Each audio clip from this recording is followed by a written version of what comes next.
New Orleans Saints rookie quarterback Spencer Rattler excelled where he was expected and struggled where he was expected, so his development will all come down to his ability to retain one while improving the other. We got all that and a little bit of lagniappe for you on today's episode of Locked On Saints.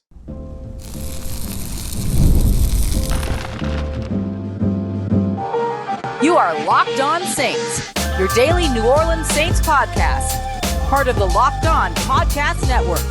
Your team every day.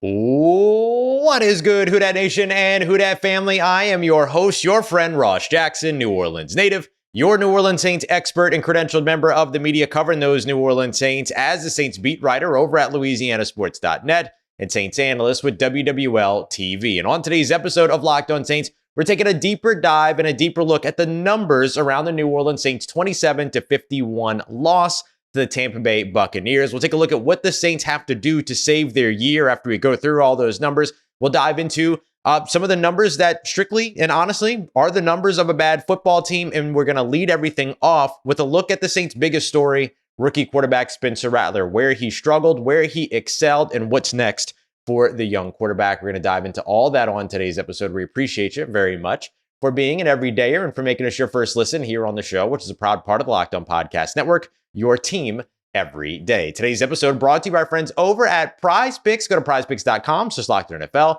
Use code in all lowercase LockedOnNFL to win $50 instantly when you play your first $5 lineup.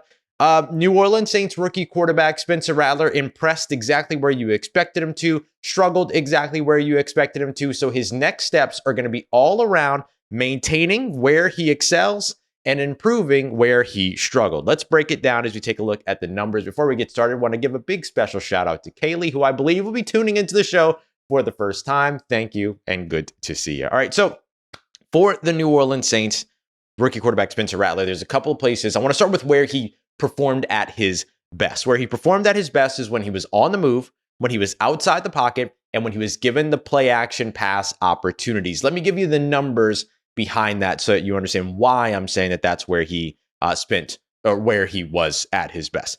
For instance, right in this game, Spencer Rattler was 7 of 12 for 111 yards when outside of the pocket. That is the best mark of any Saints quarterback since Next Gen Stats started tracking outside the pocket passing back in 2016. So pretty good stuff. If you want to know kind of where the Saints were before that over the course of this season, weeks 1 through 5, Saints quarterbacks Derek Carr and Jake Haener, who were the only ones that took reps before this game, combined for just 58 yards passing outside the pocket. Technically, you can throw Taysom Hill in there as well, but obviously none of his passing has happened outside the pocket. So, or he has had no outside the pocket passing. Let me say it that way.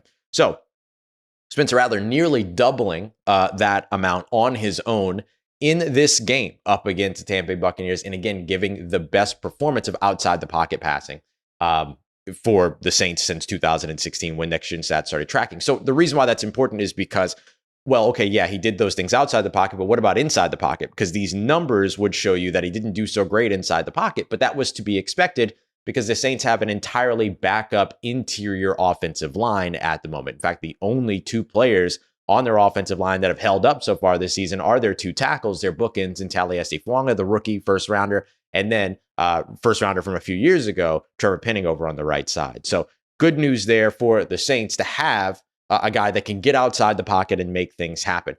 He needs to keep his eyes up a little bit more when scrambling, though. Missed Dallin Holker at one point, missed Cedric Wilson at another point, although I don't know that he really had the throwing lane to get to Cedric Wilson as I went back and checked the tape on that one.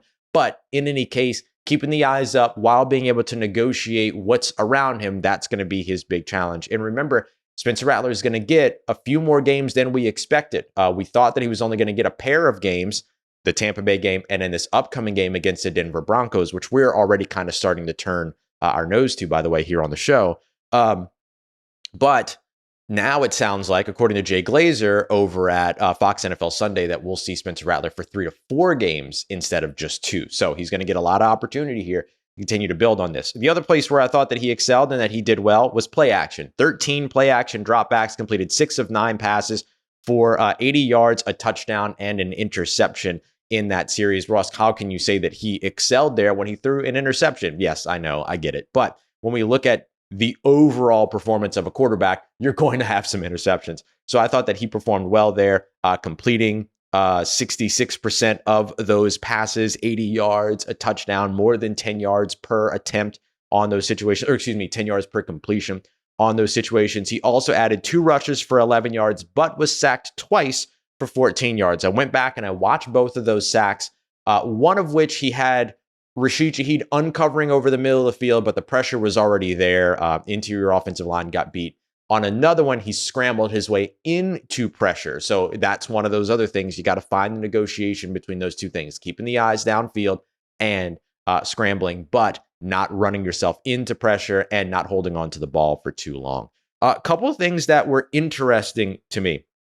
A fast start for Spencer Rattler. This one was a little bit of a surprise for me. This is where I see kind of the reverse, where I thought that he was going to maybe get more comfortable as the game went on. But remember, they opened with that big play action 27-yard pass to Juwan Johnson, getting sort of the momentum for the young quarterback started. I thought that was a really good play call early on in the game.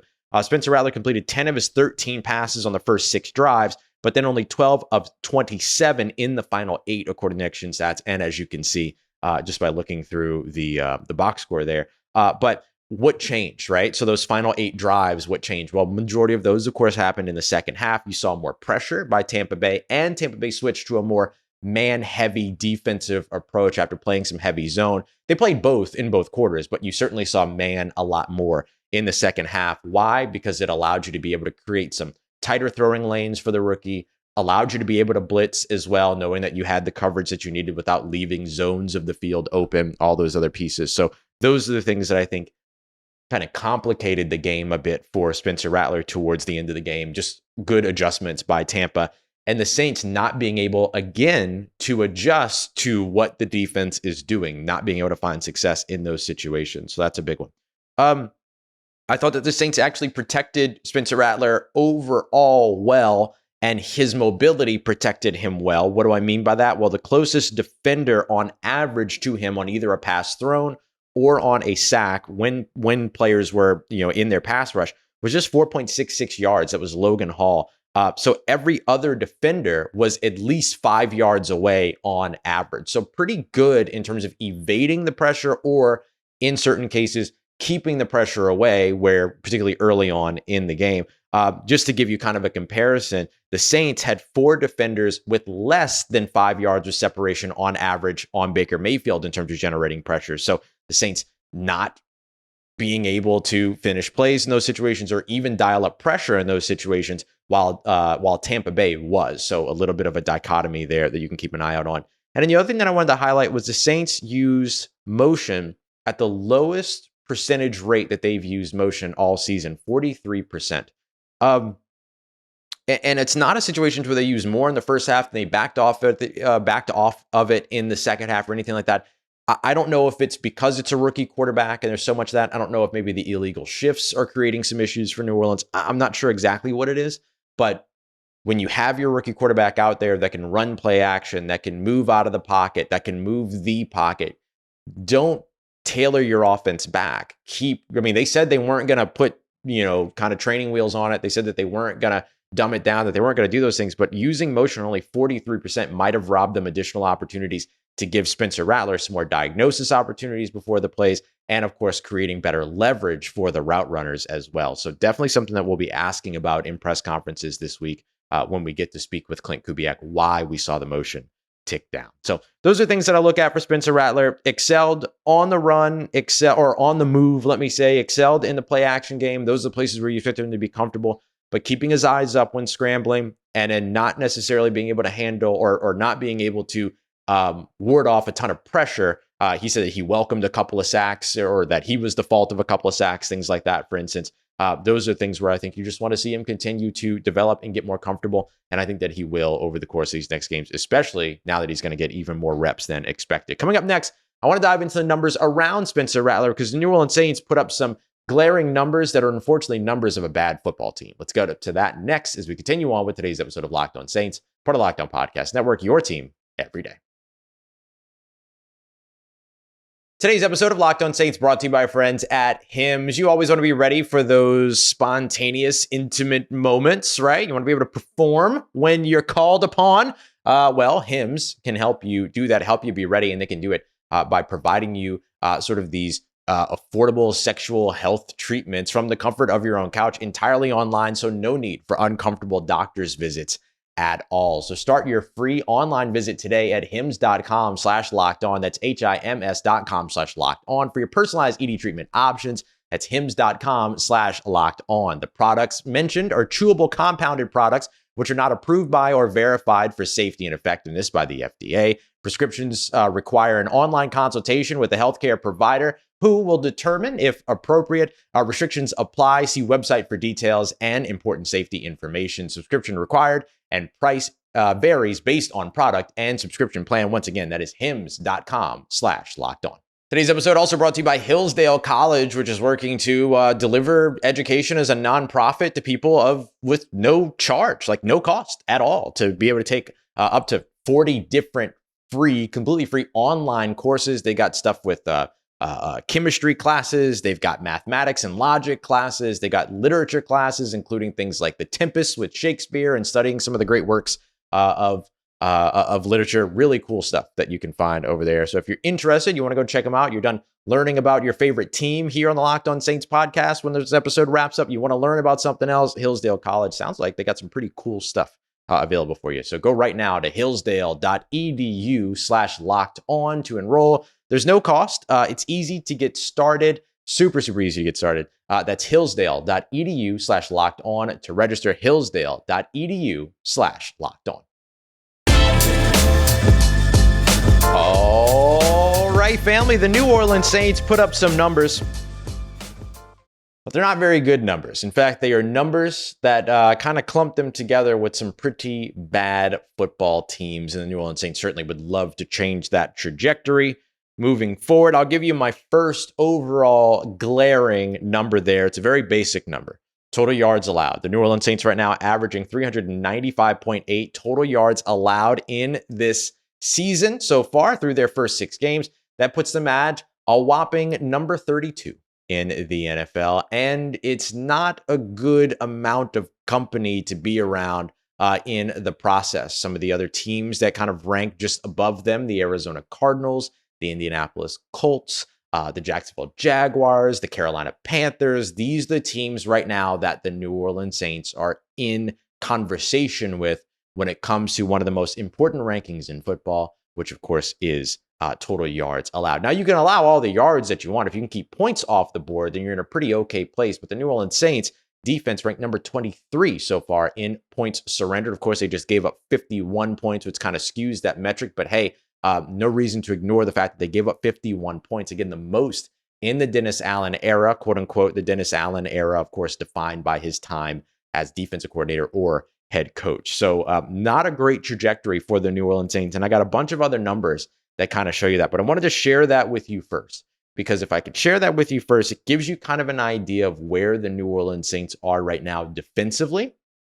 And things aren't looking great. They're, near the bottom of the league, I believe number 29 in the NFL in passing yards. They're number 20 in the NFL in rushing yards right now in terms of the defensive side. And remember, this is a team that, because of their early success on the offensive side, didn't have a lot of rushing yards surrendered. I believe they were still just outside the top 10 or maybe even inside the top 10 going into this game. But when you surrender 277 rushing yards in a single game, you're going to fall. And the New Orleans Saints fell all the way to number 20 in that situation. So again, numbers of a bad football team. I want to highlight a couple of things that are kind of big picture, and then we'll get to some things that are a little bit more finite and detailed, including percentage of runs inside the tackles as opposed to outside the tackles. We'll get to that in a little bit. But where I want to start here, or where I want to continue here beyond just sort of the greater metrics, is looking at a couple of other pieces that I think are important. Let's stick with the defense. 9 pressures for the New Orleans Saints, according to Next Gen Stats, up against Tampa. That was the second lowest pressure percentage in the NFL in week 6. The only team worse than them came in at like 19%. The Saints were at around 22% when it came to that. And of course, with Monday Night Football still to be played. But I'm going to venture to guess that the Saints are still going to be in the bottom portion of that conversation. So again, numbers of a bad football team. Let's stay on the defensive side. What about the red zone defense that was the best in the league going into this game? 25% of opposing teams' red zone percentages or red zone possessions, went for touchdowns. That was the lowest percentage in the NFL. Well, the Saints surrendered 4 touchdowns on 5 red zone possessions up against the Tampa Bay Buccaneers. That's in 80% conversion rate for Tampa when it came to touchdowns, not just scoring as a whole, but touchdowns in particular. That shows you a trend in the wrong direction in this game. And that's kind of the story of this game. The New Orleans Saints defense just didn't look like a quintessential, typical New Orleans Saints defense. It felt very other. It felt very different in this situation. We saw it in the missed tackles as well. Remember, we highlighted the missed tackles, I think a week ago. I think we talked about it on the post-game show too. But the Saints every week, with the exception of the 3rd week of the season, have ticked up in terms of missed tackles. It happened again this week. The last 3 weeks of the season, week 4, 10 missed tackles against the Atlanta Falcons. Week 5, 13 missed tackles up against the Kansas City Chiefs. Week 6, 15 missed tackles, according to Pro Football Focus, up against the Tampa Bay Buccaneers. Not great. Again, moving in the wrong direction, right? We're seeing the yardage tick up. We're seeing the red zone defense falter. We're seeing the missed tackles continue to head in the wrong direction. Everything heading in the wrong trajectory when it comes to the New Orleans Saints so far. That is not good. Because remember, that was supposed to be the kind of bread and butter of this team. Yeah, they went out and they got their offensive coordinator and this offensive system that they were super excited about and all these other things, that has had some success, has had some struggles, all things you would expect from a first year offense that's being input, right? But what you didn't expect was the defense to fall behind the way that the defense has fallen behind. And I know they're dealing with injuries. Tyrann Mathieu was out for the majority of this game, played only 16 snaps over on the defensive side. You had no Pete Werner, but you did have Willie Gay. You lost Alontae Taylor for a couple of reps before he came back. You lost Jonathan Abram for a little while before he came back. I get it. There were injuries and things like that. But for the most part, the New Orleans Saints have always shown a propensity to be able to overcome those injuries. And for the most part, have had their defense on the field this week, right, up against Tampa. And so remember, Willie Gay was the guy that everybody brought in and everybody talked about challenging, Pete Werner for the starting role. So having him step in for Pete Werner, you shouldn't have seen a big drop off there. It's not just individual position drop offs. It's the defensive line not standing up in the run game. It's the push from the opposing offensive lines. It's the middle of the field being open. It's players running into one another on the defensive side, all these other things. It's not just one player's out, therefore this happens. It's not that simple. Another one that tells a story on both sides of the football. 15.1, that's the number of yards per drive for the New Orleans Saints. So on average per drive, the New Orleans Saints gain just 15.1 yards. Now, I will say that the defense, in terms of the one of the things that they have continued to do well is take the football away. So they were giving the New Orleans Saints a lot of short, drives, short fields, things like that. There was one play, 10-yard drive on the Spencer Rattler touchdown to Bub Means, both for the rookies, the first of their careers. So that probably plays a little bit of a role. But outside of that second half, the offense just not able to move the football. That's probably a big part of the story as well. Just to give you a comparison of that, Tampa doubled that number, more than doubled that number, 38.8 yards per drive. And a lot of that came in the run game. So you can see the struggles to move the ball on the offensive side, coupled with the success of taking advantage of short fields. But if you look at the second half in particular, the struggles of the offense to move the football and then the struggles of the defense to keep the football from moving, those two things are going to wear a defense down. I think a lot of times we talk about how, an offense can't stay on the field, so that's making the defense tired or wearing them down, however it is that you want to look at it. But honestly, the other thing that keeps the defense on the field is themselves. When they can't make tackles, they're giving up first downs, giving up third downs, things like that. The Tampa Bay Buccaneers, 29 first downs achieved on offense in this game. That's tough. That's tough for any defense to be able to kind of outlast. All right, I want to wrap up here with a look at the offensive side. So we kind of made that transition from defense to offense. Third down efficiency was just 38% for the New Orleans Saints offense. So they were having some trouble staying on the field. 10 of 12. So there were 12 third downs that they went through. 10 of 12 of those were passing plays. Only 2 were run plays. So there was this 3rd and 2 run, and then there was a 3rd and 22 run, and that was it. The rest of it was all passing plays. The average yards to go for this team, however, throughout on third down was 8.75 yards. So nearly 9 yards to go on average on third downs. That's tough. That means you're facing a lot of third downs. The Saints faced 8 of those that were 7 yards or more to go. Finally, according to Next Gen Stats, 38.1% of the Saints' actual rushing attempts, not the intended play call, but the actual point of attack. Because remember, with that zone offense, that wide zone run offense, when you go to the outside zone, if that outside corner is taken away, you can cut back inside. So you might have a play call go to the outside. However, when it comes down to the intended, or not the intended, sorry, but the actual point of attack, 38.1% going right up the middle. And that was against the third highest stacked box percentage with an injured offensive line. Not a great formula for victory. Coming up next, how do the New Orleans Saints take all of this information and turn their season around? We'll break that down as we continue on and wrap up today's episode of Locked On Saints, part of Locked On Podcast Network, your team every day. Today's episode of Locked On Saints brought to you by our friends over at Prize Picks, the best place to go to play daily fantasy sports. It's you versus the house, you versus Prize Picks projections, football, basketball, baseball, hockey. They've got it all. Basically, you jump in, you take a look at a game or players. They'll give you projections for those players. All you got to do is choose more or less. Well, you see Justin Jefferson with more or less receiving yards at 83.5 receiving yards. We see more or less, right? You pick that, you get up to 4 players, right? You went up to 100 times your entry back. It's super awesome. It's great. You're not playing against a bunch of mystery lineups. It's just kind of you and your knowledge of your favorite sports against the house. And to me, that's awesome. It's my favorite way to play daily fantasy sports. So go and check them out today. You can download the Prize Picks app and use the promo code LOCKEDONNFL to get $50 instantly when you play your first $5 lineup. That is $50 instantly when you play your first $5 lineup on the Prize Picks app. Promo code LOCKEDONNFL. Prize Picks, run your game. Let's get it, Who Dat Nation. The New Orleans Saints had some big-time struggles up against the Tampa Bay Buccaneers and have kind of shown some cracks in the foundation throughout the season. So what do they do to patch some of those cracks up and get things going? Well, I've got 3 simple things, right? What feels like achievable things. Let me not say simple. There's nothing simple about the game of football. But let me dive into 3 things that I think are achievable that the New Orleans Saints can improve over the course of the next 3 to 4 games. I'm going to focus specifically on what the Saints need to do with Spencer Rattler at quarterback, because the equation changes once you go back to Derek Carr. And that's not because the equation gets harder, but because it's a different quarterback, you're not going to do the same things, so on and so forth.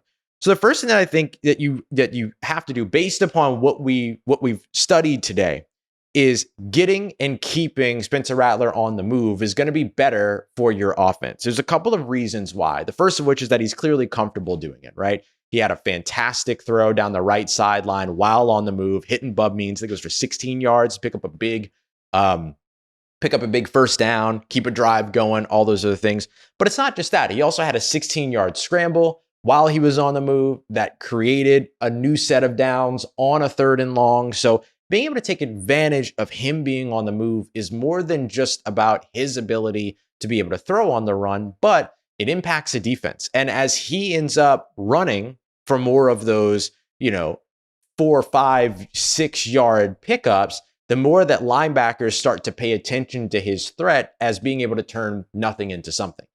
Then you start to see some of those linebackers creep down, and it kind of opens up some of those lanes. Typically, when you're in those scramble drills, you got the quarterback working to the right side, the offensive right side. Well, then all of those pass catchers are working to the offensive right side as well. And you want to give levels so that you're not all kind of clumped into one place and bringing defenders into the same area as other receivers. So you kind of try to go like low, intermediate, high, there's an assignment for where everybody tries to get what their what do you call it? Benchmarks are, or their touch points are, however it is that you want to look at it. Landmarks, that's the word I was looking for. Where their landmarks are and all that. So all of those things end up kind of coming into play once a play kind of breaks down. And by breaks down, I mean the scramble drill begins. So in that scramble drill, he's got to do a better idea. He's got to do a better job of keeping his eyes up and all those other things. We know that. We saw that. He acknowledged that.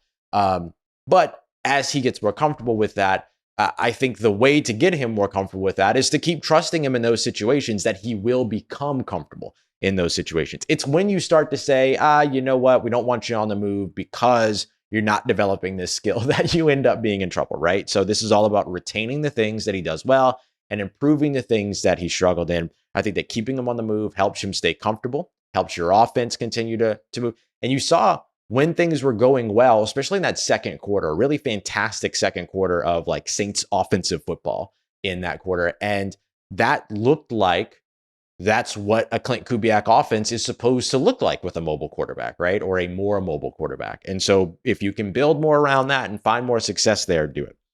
The other thing is that it allows you to trust your quarterback a bit more when it comes to those third and short situations, right?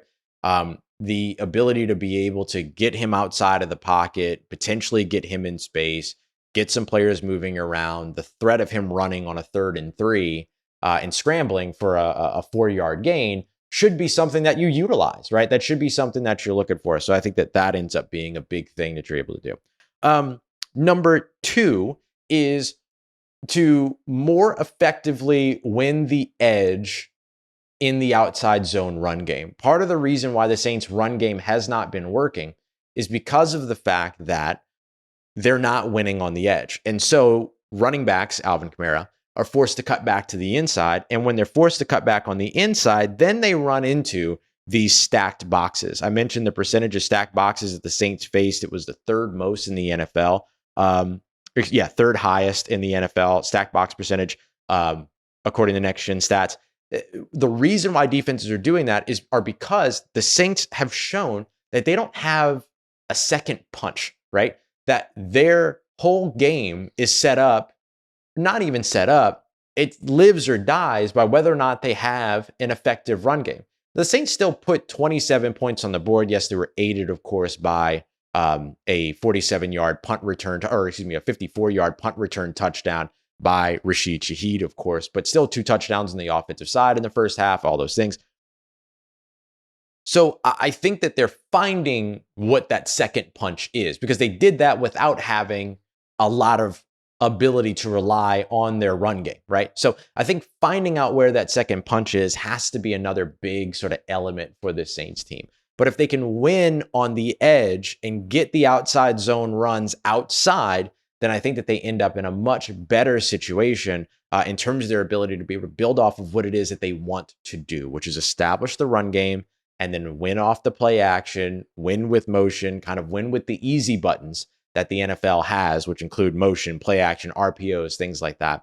But I'll tell you, if they can develop a second punch so that defenses can't just stack the box, take away the run game, and then win a football game, I think that would end up going a very long way for this team as well. So it's kind of a 2 and 2.5 on that point. I'll be fair. Number 3 is simple. It's simple in terms of me saying it out loud. It's not that it's simple to achieve, but it's simple in terms of what it is that needs to happen. And that's the Saints need to tackle good. Not great, not never miss a tackle again. They just have to be better than they are when it comes to tackling on the defensive side of the football. 15 missed tackles. Let me actually look at that a different way. Let me give you a different number. 38 missed tackles over the last 3 games. Them's a lot of missed tackles. Especially considering that their first 3 games totals were 5, 7, and 6. What's that, 18? So more than double the amount of missed tackles in the last 3 games versus the first 3 games. Very tough. Very, very, very tough when it comes to where the Saints are on the defensive side. And again, remember, as those tackles get missed, the longer an offense stays on the field, the longer that offense stays on the field, the longer the defense stays on the field, The more tired the defense gets, the more tackles they miss. It is a vicious cycle. And the Saints are nothing more than snake bit by that very vicious cycle at this moment. And so they've got to get that figured out. And how do you do it? It's tough, right? It's not the easiest thing to turn around. You can't tackle in practices, right? The NFL does not allow you to do that. So you're working on fundamentals, you're working on leverage, you're working on angles, and then you're tackling dummies. And that's as far as it gets. So you just simply have to be better. Willie Gay whiffing on the tackle on Chris Godwin that turned into the big catch and run. Alante Taylor leading with the shoulder instead of wrapping up. Paulson Adebo going for the football instead of trying to get him to the ground. Those moments where you have 3 defenders around a wide receiver should never turn into a catch and run touchdown. And so if the Saints want to really improve, they've got to tackle better. They have got to tackle better on the defensive side. Can you fix that in 3 days? 4 days will be 3 practices, I guess you could say, will be the big question for the New Orleans Saints as they get ready for the Denver Broncos, which is what we're going to dive into more in tomorrow's episode, because Denver Broncos offense has not been very impressive. Will the New Orleans Saints defense open the door for them to be more impressive, or will the Denver Broncos defense be the bigger factor in this game? We're going to break all of it down as we begin to preview the Denver Broncos in tomorrow's episode. We appreciate you very much for making Locked On Saints your first listen of the day. For your second listen, make sure you go and check out Locked On NFL. Tyler Rowland, Tony Wiggins, 2 shows a day, all the biggest stories around the National Football League. Go and check it out. We appreciate you very much. As always, making Locked On Saints a part of your day, part of your routine, for saying yes to me and the show. As always, if you see me, please say hi. And if you need anything else around your New Orleans Saints in between these episodes, make sure you follow me on your favorite social media at Ross Jackson, NOLA. Hit me up. Let me know how the family's doing. Let me know how you living. Let me know how you're momming them. And trust Who Dat Nation. I'll holla at you.